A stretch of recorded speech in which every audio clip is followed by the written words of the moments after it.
when my father, Emil Capita, was about 17 years old, he was playing in a quartet in Carnegie Hall, so he was a very good violinist. And he had I guess, a crummy violin. And he asked his father if he could buy him a new violin.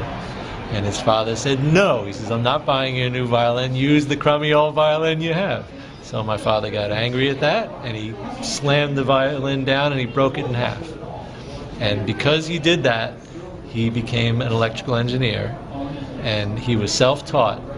And I believe he was self-taught because he said to me that he couldn't go to a proper university because they didn't have universities for deaf people at the time. So he must have lost his hearing right after he was about 17 or 18 years old. All right? Before he broke his violin. No, right after he broke the violin, right. He must have lost the hearing.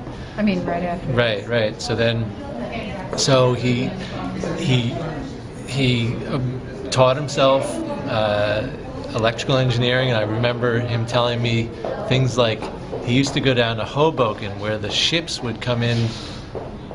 They had these large armature windings on transformers or electric motors, and the armature windings would be these copper windings with black carbon all over them, and you have to manually scrape all the carbon off the copper and then retape them and dip them in varnish.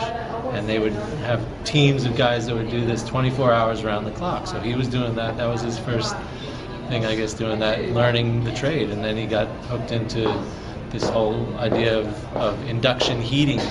And that's when he formed a company called Echo High Frequency Corporation, which made induction heating equipment for melting precious metals.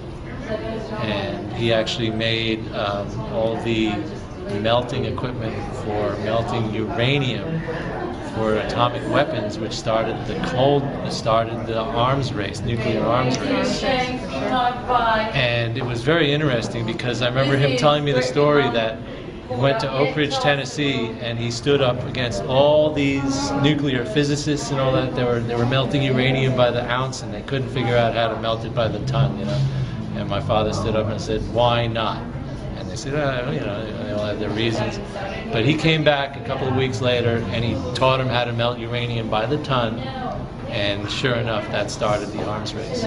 Then he made all the equipment for them. Americans are now winning the arms race with Russia. Who calls him up? The Russians call him up and ask him if they could make the equipment for him. He goes, well, it's a free country, why not? He goes and he makes the same equipment for them, gets all the equipment made, gets it down to the docks. They're loading it on the boat. Who shows up to tell them they can't load it on the boat? The FBI. And my father gets arrested and everything, and now it's a big thing with the government, and they lock all the equipment up, and he went into court, into federal court, and he fought the government on his own without an attorney, and he used his deafness thing, as he told me, as a you know, like a little sympathy, you know, with the judge. And he kind of, oh, I can't hear what you're saying, you know.